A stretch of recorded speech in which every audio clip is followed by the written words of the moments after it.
Have you ever sat by the window at dusk, watching the fading light, and felt a quiet ache in your heart, the sort that's hard to name, but very real? Maybe you found yourself wondering why some days seem heavier than others, days when laughter feels a little farther away, and simple joys are quieter than you remember. If so, you are not alone. Today, I'd like to talk with you about something most of us rarely speak of out loud, but it touches many of us quietly as the years pass. The silent happiness killers after 70. Fix these now. I'm Albert, and you're here with me on Golden Age Wisdom. Let's share a gentle, thoughtful walk through the little things that can quietly chip away at our happiness after 70, and more importantly, what we can do about them starting today. There's an old saying I'm fond of: happiness is not something ready-made. It comes from your own actions. But as we grow older, those actions sometimes become less visible, and those happiness thieves, those silent killers, drift in when we least expect it. Today, I'd like us to shine a soft light on these quiet culprits and gently roll them back so we can enjoy more light, warmth, and meaning in our golden years. We'll talk heart to heart about what really matters, and I'll share a few personal stories along the way. Some might remind you of your own journey. Others might offer a fresh perspective. Please, if you feel moved, share your own thoughts or memories in the comments below. I read every single one, and they mean a great deal to me. So, let's settle in, take a deep breath, and begin. The first silent killer: withdrawing from others. The first happiness killer is withdrawing from people. Not all at once, of course. It happens quietly, a bit like missing puzzle pieces. One day you realize you haven't picked up the phone to call your old friend Ruth in weeks. Or perhaps the bridge group you used to love feels like too much effort these days, so you skip a meeting, then two, then more. I remember my dear friend Harold, who lived just 3 doors down for most of our lives. In our working years, we'd see each other nearly every afternoon. A quick wave, maybe a coffee, always a story or two. But after his wife passed and his hips grew stiff, Harold started staying in. "I'm fine," he would say, "just tired today." But I could see the difference. His front porch gathered dust, and his laugh changed. It was quieter, somehow. I know many of you have been there, either on your porch or someone else's. There's nothing wrong with needing quiet time. In fact, it can be a blessing. But when we pull away from the world, brick by little brick, we let loneliness take hold. And loneliness, my friends, can be as heavy as a sack of potatoes slung over your shoulder. Heavier, even.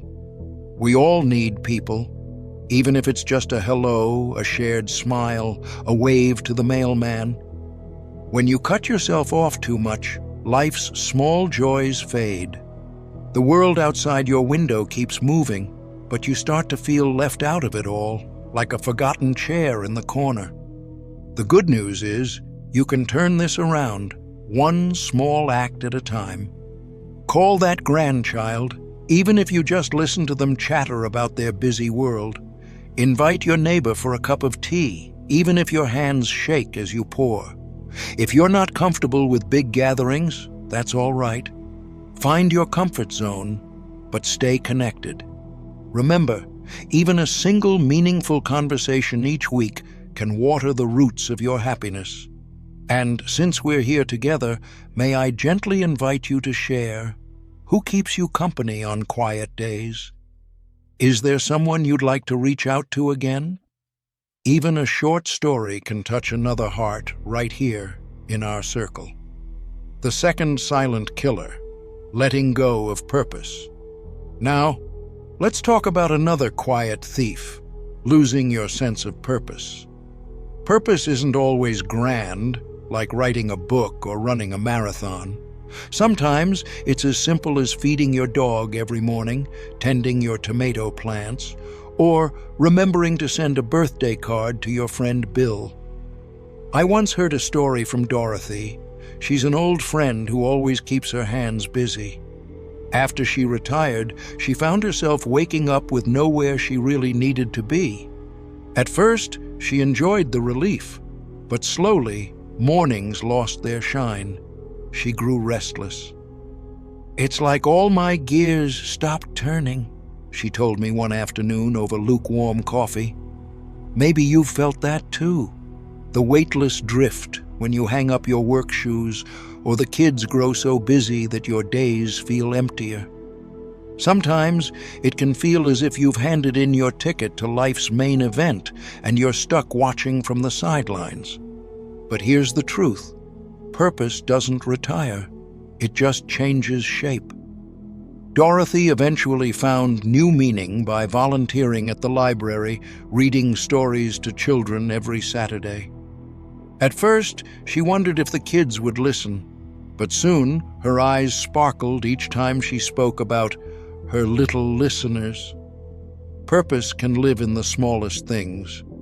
I have a neighbor, Ruth, who puts birdseed out every morning, even on cold days, just so she can watch her guests arrive. Sometimes it's painting or baking or writing letters to old friends. The point is having something to look forward to, or someone, even a little feathered friend, who relies on you. If you find yourself wondering, what's the point these days? Try looking for a small commitment, something you can do regularly that brings you or someone else a bit of happiness. It might feel strange at first, but it's like warming up a chilly room. Once you light that little fire, warmth spreads through every corner. And if you do have a special daily ritual or a small piece of purpose you hold close, I'd be so grateful if you'd share it below. Your story could light a spark for someone else tonight. The third silent killer, neglecting your body's simple needs. Another happiness thief sneaks in when we start ignoring the basics, moving our bodies, eating well, and getting enough sleep.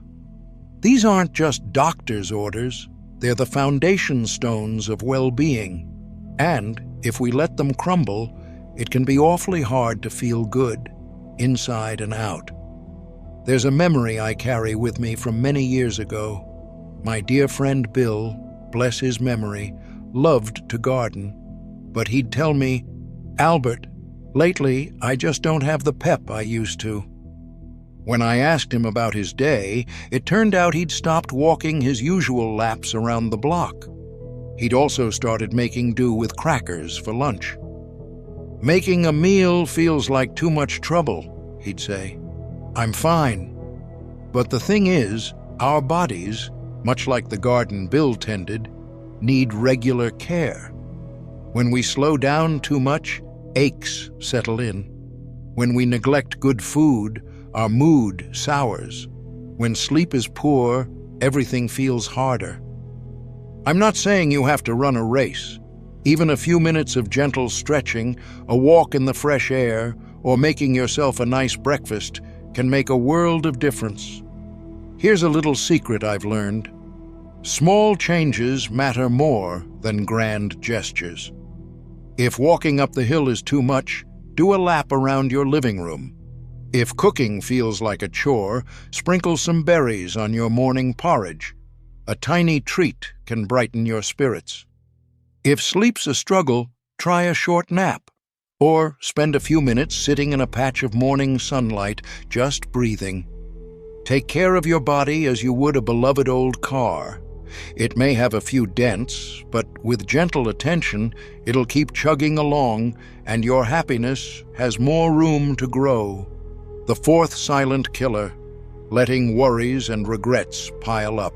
Now, let's talk about something I've wrestled with, and I suspect many of you have too. Worries that pile up, and regrets that haunt the quiet spots in our days. Sometimes these are loud and sharp. Other times, they hide in the corners, coming out at bedtime or when you're staring at the ceiling.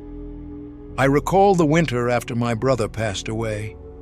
Every night, my mind played his last words on a loop, replaying every moment, every conversation I wished had gone differently.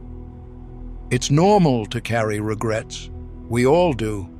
As the years accumulate, so do the memories, the good and the difficult. But when we let regrets and worries take over, they can cloud our days with shadows. One way I've learned to soften these feelings is through gentle acceptance. I think of it like tending to old bruises. They may never fully fade, but if we acknowledge the hurt, we can comfort it. I started a small ritual.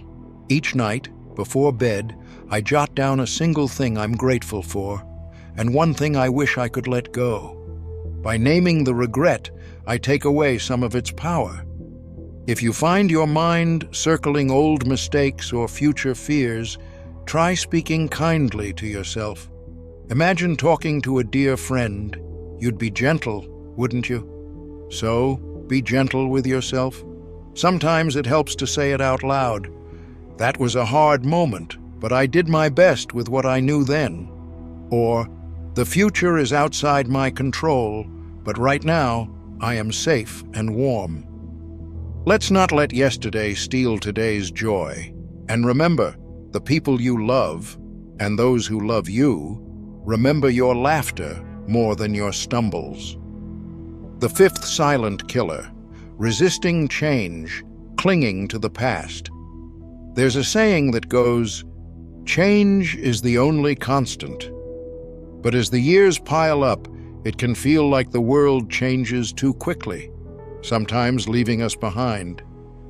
Technology leaps ahead, the kids move far away, the old shops close, and new ones take their place. It's tempting to resist, to long for how things used to be. I've struggled with it, I admit. I remember bristling the first time my son bought me a smartphone. "I don't need this," I grumbled. But the thing is, once I learned to send a message to my granddaughter and saw her happy reply, I felt connected in a new way. A different way, but no less real. Resisting change can make us feel left out, as if the world is no longer ours. But opening yourself, even a little, to what's new can invite fresh happiness. You don't need to master every gadget or app, but maybe you test out a video call, or try a new hobby you never made time for, or say yes when someone offers something unfamiliar. My friend Ruth, she took up painting at the age of 78. She told me, "I thought I'd look silly, but now, when I see my clumsy watercolors on the fridge, I laugh." It's good to try something new, even badly. We can honor the past without being stuck in it. So, if you find yourself wishing for the way things were, try finding one small way to welcome the way things are. Who knows? Happiness might just be hiding behind the next new thing you try. The sixth silent killer, forgetting simple pleasures. Do you remember the feeling of walking barefoot in the grass when you were young? Or the taste of a ripe summer peach, juices running down your chin? So often, as life becomes more complicated, we forget how much happiness simple pleasures can bring. One afternoon last spring, I was feeling out of sorts. My joints ached. My plans had fallen through. Then I wandered outside and found a patch of sunlight on my porch. I just sat, eyes closed, listening to a far-off lawnmower and the busy birds nearby. 5 minutes later, my mood had shifted entirely. Nothing special, really, but everything was different. Happiness can be as close as your favorite chair, a cup of tea, a good song, a warm bath, or a slice of pie on a rainy afternoon. Sometimes we overlook these little joys as childish or unimportant, but these are often the moments that fill our hearts, quietly, generously. I encourage you, keep a list if it helps. Notice the small things that delight you. Take time for them, and do so shamelessly. Life has grown richer when I allow myself these small treats. If you have a favorite simple pleasure, maybe a food, a sound, an old movie, or a memory, would you share it below? Someone else might read it and remember to seek out that happiness today.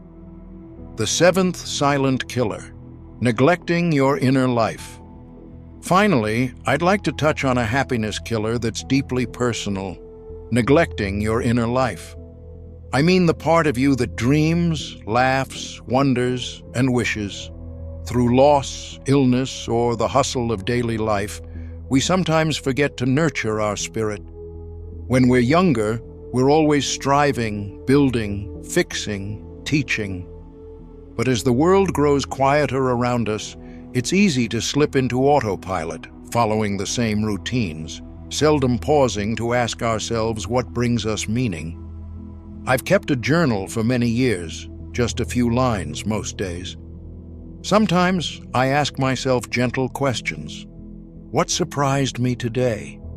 What am I thankful for? What do I hope for tomorrow? Tending your inner life doesn't need to be grand. It could mean saying a short prayer before breakfast, reading poetry aloud, or simply daydreaming for a few moments each afternoon. I know a fellow named Jim, a neighbor from church, who meditates in his garden for 10 minutes every morning. "I picture myself as a tree," he once told me, "rooted, patient, open to every season." For some, it's music. For others, old photographs or a familiar hymn. What matters is this: keep a little room for your soul to breathe. Your inner world is as important as your social life, your hobbies, or your daily chores. Feed it gently, and it will return warmth to you on colder days. A gentle reminder: none of us are alone on this path. I've spoken of 7 silent happiness killers after 70, withdrawing from people, losing purpose, neglecting your body, carrying worries and regrets, clinging to the past, forgetting simple pleasures, and neglecting your inner spirit. None of these are insurmountable, dear friends. They sneak in, quietly, often unnoticed. But with small actions and a willingness to keep learning, we can push them back. Sometimes a little, sometimes a lot. You don't have to solve everything in a day. Sometimes just noticing where happiness has grown thin is the first gentle step back toward light. And it's worth repeating: you're not alone. When you share your story, ask for help, or simply let someone see your heart, you open the door to new happiness. As we come to the end of our time together today, I'd like to gently invite you, again, share your own thoughts, memories, or routines in the comments below. What has helped you stay happy, or hopeful, or simply at ease in these golden years? Even the smallest trick or memory may make a world of difference to someone else. If you find these talks helpful, I hope you'll subscribe or leave a kindly like. It isn't just for me. It's to help others find our little community, too. The more of us who gather here, the warmer the fire grows. Let me close with this. We don't always get to choose what life brings.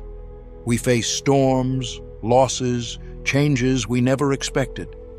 But in every season, we can water our happiness with small daily acts, tending to our connections, carving out purpose, caring for our bodies, letting go of old wounds, opening to change, cherishing small pleasures, and nurturing our spirits. Every day offers a sunrise and a sunset, both full of promise. No matter where you stand, it's never too late to let the light in. Thank you for sharing these minutes with me today, friend. It's an honor to speak with you, to laugh, remember, and hope together. Let me know one little habit that's helped your mind stay sharp or your heart stay happy in these later years. I read every word, and who knows? Your story may become the small stone that starts someone else's ripple of happiness. If you feel so moved, please like and subscribe, and perhaps share this with a friend or neighbor who'd appreciate it. We all need a gentle nudge now and then. Till next time, this is Albert, wishing you peace, warmth, and a pocketful of small joys, today and always.